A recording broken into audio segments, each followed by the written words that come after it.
મારી બે દાદા બે વેણ બોલજે પણ હારા બોલજે બાપ. જોજે બાબા તારી વસ્તી માથે 4 હાથનો સાયો રાખજો.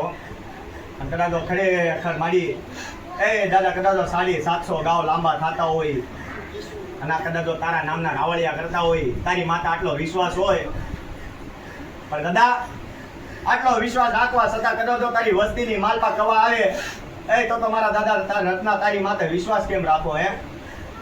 અને આજ ખરેખર મારા દાદા રત્ના આવ્યા હોય અને આજ 4 નજર ભેગી કર અને આજ કદાચ આ ઘરની માલપાથી દુઃખને કદાચ જો ભૂકા કરીને પાછો ન પડું બાપ, આજુ દાદો રત્નો બોલું હો. એ દાદા તારી થોડીને નખાયું પરતે, ઓ દાદા તારી થોડી